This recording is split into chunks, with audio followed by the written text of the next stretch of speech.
जय माता दी दोस्तों, माता रानी आपकी समस्त मनोकामनाएं पूर्ण करें, यही कामना करती हूं। और इसी कामना के साथ आज का जो वीडियो है वो मैं शुरू कर रही हूं। दोस्तों, आज के वीडियो में मैं बात करने वाली हूं वट सावित्री व्रत, बरगद पूजा या वर पूजा के बारे में संपूर्ण जानकारी। जो बहनें इस वर्ष व्रत रखना चाहती हैं उनको इस वर्ष यानी कि साल 2025 में व्रत रखना चाहिए या नहीं रखना चाहिए। इसके साथ ही साथ वट सावित्री व्रत में इस वर्ष खरमास लगा है या नहीं लगा है, ये व्रत हम कहाँ से उठाएं और व्रत अगर ना कर पाएं, इन संपूर्ण प्रश्नों का जवाब जो है वो इस वीडियो में आपको दूंगी। जिनको व्रत के बारे में कोई जानकारी नहीं है, ऐसी बहनें इस वीडियो को देखकर संपूर्ण जानकारी प्राप्त कर सकती हैं। तो चलिए शुरू कर लेते हैं आज का वीडियो और जान लेते हैं वट सावित्री व्रत से जुड़ी समस्त महत्वपूर्ण जानकारियाँ। सबसे पहले बात करूं वट सावित्री व्रत की, तो बहुत सारे लोगों के मन में ऐसा सामंजस्य जो है वो बना हुआ है कि जो व्रत है वो हम कब करें। स्थिति ऐसी है कि वट सावित्री व्रत उनको समझ में नहीं आ रहा है कि 26 मई को करें या 27 मई को करें। तो देखिए, इस वर्ष यानी कि साल 2025 में ये जो व्रत है वो 26 मई को ही किया जाएगा। 26 मई को दिन सोमवार पड़ रहा है और इसी दिन सोमवती अमावस्या व्रत किया जाएगा। जो अमावस्या का व्रत करती हैं बहनें वो भी 26 तारीख को ही व्रत करेंगी।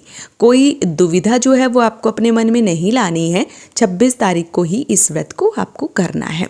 अब बात करूं खरमास या मलमास लगा हुआ है या नहीं लगा हुआ है, तो अभी इस टाइम जैसे कि जब आप व्रत रखेंगी 26 तारीख को, तो इस टाइम किसी भी प्रकार का कोई भी खरमास मलमास इत्यादि नहीं लगा है, क्योंकि जो खरमास है वो पहला खरमास लग गया था, 14 मार्च से शुरू हुआ था और 13 अप्रैल को समाप्त हो चुका है।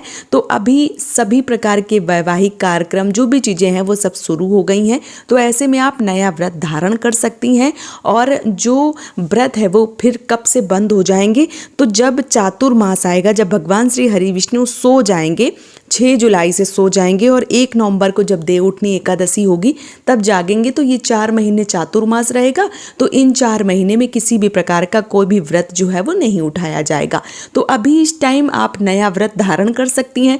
चाहे आपकी इसी वर्ष शादी हुई है तब भी आप इस व्रत को कर सकती हैं, या आप सोच रही थी काफ़ी समय से कि व्रत करेंगी लेकिन कर नहीं पा रही थी, चाहे वो किसी भी समस्या को लेकर, चाहे आप कभी बीमार इत्यादि हो गई या बच्चे छोटे हैं या आप प्रेग्नेंट हैं, तो ऐसी अवस्था में नहीं रख पाई हैं, तो अभी इस वर्ष साल 2025 में आप वट सावित्री का व्रत या सोमवती अमावस्या का व्रत उठा सकती हैं।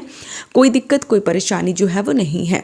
अब बात करूं कि जो बहनें व्रत कर रही हैं उनको क्या करना चाहिए, ये जो व्रत है वो कहाँ से उठाना चाहिए। तो देखिए, बहुत सारे घर की परंपराएं जो हैं वो अलग होती हैं, नियम सबके घर के थोड़े बहुत अलग होते हैं।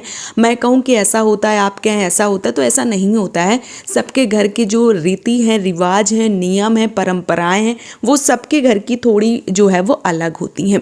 किसी के यहाँ कोई भी व्रत शुरू करते हैं, चाहे वो करवा चौथ हो गया, हरतालिका तीज हो गया या वट सावित्री व्रत हो गया, या जो भी व्रत हैं वो मायके से शुरू किए जाते हैं। तो अगर आपके घर की ऐसी परंपरा है तो आप मायके से शुरू कर सकती हैं। लेकिन अभी देखिए, अभी बहुत सारी बहनें हैं जो मायके में रह ही नहीं पाती हैं। कई बार सिचुएशन ऐसा बनता है कि बहनों को परदेश जाना पड़ता है या बहनें ससुराल में रहती हैं, मायके जाने को ही नहीं मिलता है। तो ऐसे में आपको बहुत ज़्यादा परेशान होने की आवश्यकता नहीं है। आपको ये नहीं सोचना है कि अब व्रत कहाँ से शुरू करें। यदि आप मायके में हैं तो व्रत उठा सकती हैं, यदि आप ससुराल में हैं तब भी आप इस व्रत को उठा सकती हैं, या आप अपने पति के साथ कहीं परदेश में हैं तब भी आप इस व्रत को उठा सकती हैं। ऐसा कहीं नहीं है कि आप जहाँ हैं वहाँ नहीं उठा सकती हैं। अब मान लीजिए कि मायके में ये व्रत कभी पड़े ही ना, क्योंकि ऐसे देखिए संयोग बनते ही नहीं है। जब शादी हो जाती है तो मायके में रहना बहुत ज़्यादा कठिनाइयाँ हो जाती हैं, नहीं रह पाते हैं, तो क्या हम कोई व्रत धारण नहीं करेंगे? तो ऐसा नहीं है, आप जहाँ भी हैं इस व्रत को उठा सकती हैं। मायके में है, ससुराल में है, परदेश में है, पति के पास हैं, जहाँ भी हैं वहाँ से अगर आप व्रत करना चाहते हैं, आपकी इच्छा है, और व्रत आप तभी उठावें जब आप कर पाएँ। ऐसा नहीं कि आपने 1 साल रख लिया, अगली साल छोड़ दिया, फिर रख लिया, फिर छोड़ दिया। तो किसी भी व्रत को जब हम उठाते हैं तो हम एक बार धारण करते हैं तो फिर हमें करना ही चाहिए। हाँ, कोई ऐसी स्थिति है कि हम नहीं कर पा रहे रहे हैं या कंडीशन ऐसी है कि हम मान लीजिए कि अब नहीं हो पा रहा है, तब आप इस व्रत को छोड़ सकती हैं। लेकिन एक बार छोड़ना एक बार उठाना ऐसे नहीं करना चाहिए, इस बात का विशेष रूप से ध्यान रखें। अब बहुत सारी बहनों के मन में ये भी प्रश्न आएगा कि सामान का क्या करें, क्या मायके से सामान आता है, ससुराल से आता है, क्या करें। तो देखिए ऐसा नहीं है कि मायके से ही सामान आता है या ससुराल से ही सामान आता है। बहुत ज़्यादा सामान की आवश्यकता नहीं होती है।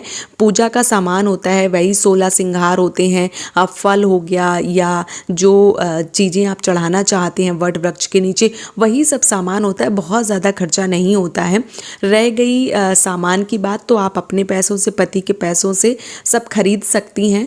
और जो बहनें पहली बार रखती हैं तो उनके मन में ये प्रश्न आता है कि हम क्या वायना भी निकालेंगे। तो देखिए वायना आपके ऊपर डिपेंड करता है कि आप निकालना चाहती हैं, आप दान करना चाहती हैं या अपने से बड़ों को देना चाहती हैं तो आप कर सकती हैं, या आपके यहाँ के नियम है तो आप ऐसा कर सकती हैं। नहीं तो ऐसा कुछ नहीं है कि नहीं आपको वायना निकालना ही है, वो आपकी खुशी है। बहुत सारी बहनें जो पहली बार व्रत करती हैं फिर उनको लगता है चलो पहली बार है तो दे देते हैं, तो फिर क्या हम हमेशा देंगे, तो ऐसा नहीं है। आप पहली बार देना चाहती हैं तो दे भी सकती हैं, नहीं देना चाहती हैं तो नहीं दें। लेकिन क्या होता है जब हम चाहे वो वट सावित्री व्रत हो गया या कोई भी व्रत हम रखते हैं तो दान पुण्य जो है वो जरूर करना चाहिए। और खास करके जैसे जो वट सावित्री व्रत है इसी दिन सोमवती अमावस्या, क्योंकि अमावस्या में व्रत रखा जाता है, तो ज़्यादा नहीं पर थोड़ी चीज़ों का दान अवश्य रूप से करें। आप चाहे तो मंदिर में दान कर दें, चाहे आप वट वृक्ष के नीचे ही छोड़ दें, क्योंकि अभी वट वृक्ष के नीचे भी बहुत सारे बच्चे आ जाते हैं या पुरोहित वगैरह बैठे होते हैं, वो सारा सामान उठा लेते हैं, तो आप ऐसे भी कर सकते हैं। नहीं तो देखिए सबके घर का विधान जैसे मैंने शुरू में ही बता दिया थोड़ा सा अलग होता है।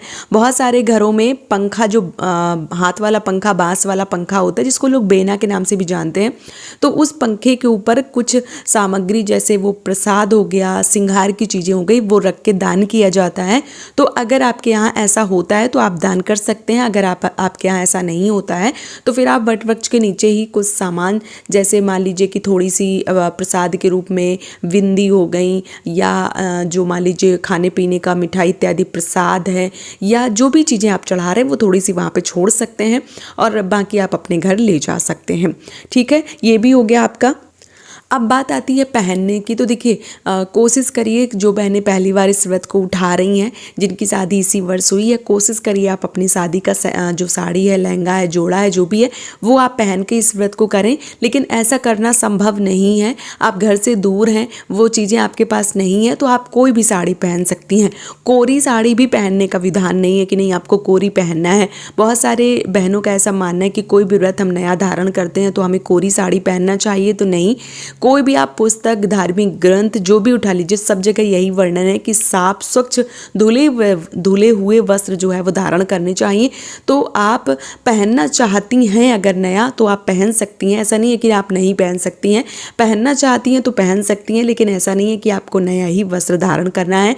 साफ स्वच्छ वस्त्रों का चयन कीजिए और जो भी वस्त्र हैं वो आप पहन सकती हैं। पूजा में क्या क्या चीज़ें चढ़ाई जाती हैं तो चलिए इस पर भी बता देती हूँ। सबसे पहले ये बता देती हूँ कि आपको करना क्या है। तो आपको एक दिन पहले से, जैसे 26 तारीख को व्रत है तो 25 तारीख को रात के 10-11 बजे तक अच्छे से खा पी लीजिए। उसके बाद ब्रश वगैरह कर लीजिए, फिर आपको कुछ नहीं खाना है। फिर 26 तारीख की सुबह उठिए, स्नान ध्यान कीजिए, व्रत का संकल्प इत्यादि लीजिए, जो भी पूजा का सामान है वो सब बनाइए और वट वृक्ष के नीचे बैठकर विधि विधान से पूजन अर्चन कीजिए। यदि वट वृक्ष नहीं है तो आप क्या कर सकते हैं, वट वृक्ष की डाल या जो नर्सरी से कोई पेड़ मिलता है वो आप मंगवा के घर पे बैठ के पूजा जो है वो कर सकती हैं। यदि जाना संभव नहीं है तो वैसे कोशिश करिए वट वृक्ष के नीचे जाकर पूजा करें, क्योंकि वट वृक्ष की जो आयु होती है वो बहुत अधिक लंबी होती है। तो वहाँ पे अगर आप बैठ के पूजा करती हैं तो ये सर्वोत्तम है। लेकिन किसी कारणवश नहीं जा सकती हैं तो आप घर पे डाल मंगा के भी विधिवत रूप से पूजन अर्चन कर सकती हैं। इसके साथ ही साथ बहुत सारी बहनें जिनके पास जो वट की डाल है वो भी नहीं मिल रही है, परदेश में रह रही हैं, तो ऐसे में आप तुलसी व्रत, जो तुलसी का वृक्ष है उसकी भी विधिवत रूप से पूजन अर्चन कर लें, फेरी परिक्रमा लगा लें, तो ये भी उत्तम हो जाएगा कि आपकी सोमवती अमावस्या भी हो जाएगी, वट सावित्री का व्रत भी हो जाएगा। तो आप तुलसी के भी फेरी परिक्रमा जो है वो लगा सकती हैं। जब आप फेरी या परिक्रमा, पूजा इत्यादि करके आती हैं उसके बाद ही पानी जो है वो पिया जाता है। निराजली होके निराहार रह के इस व्रत में पहले पूजा पाठ किया जाता है, उसके बाद पानी इत्यादि पिया जाता है। ऐसा नहीं है कि पहले चाय इत्यादि पी लें उसके बाद फेरी परिक्रमा लगाएं, तो ये गलती आपको नहीं करनी है। जो व्रत होता है वो बहुत सारे लोग आधा दिन का रखते हैं, बहुत सारे लोग पूरे दिन का रखते हैं, बहुत सारे लोग फलाहारी करते हैं, बहुत सारे लोग एक टाइम का भोजन, मीठा भोजन। वो आप अपने घर की परंपरा के अनुसार देख लीजिए कि आपके घर में कैसा होता है, उस प्रकार से आप इस व्रत को कर सकती हैं। तो संपूर्ण जानकारी मैंने इस वीडियो में आप सबके साथ शेयर कर दी है। अगर अभी भी कोई भी प्रश्न है आपका तो नीचे कमेंट में ज़रूर लिखिए, मैं आपके संपूर्ण प्रश्नों का जवाब दूंगी। और अगर संभव हुआ तो मैं एक वीडियो जो है वो बना के डाल दूंगी आपके ही नाम से, ताकि आपके साथ बहुत सारी बहनों को जानकारी मिल सके वट सावित्री व्रत में। तो आज के वीडियो में संपूर्ण जानकारी जो है वो मैंने बता दी है, और जो भी वीडियो आएंगे आप देखेंगे, जानकारी प्राप्त करेंगे, तो आप इस चैनल को सब्सक्राइब कर लीजिए ताकि जो भी मैं वीडियो डालूं आपके पास तुरंत आए और आप वट सावित्री या पूजा पाठ से जुड़ी संपूर्ण जानकारियाँ प्राप्त कर पाएँ। तो ये वीडियो मैं यहीं पे समाप्त करूँगी, बहुत जल्दी मिलूँगी एक और नए वीडियो के साथ में। तब तक के लिए राधे राधे।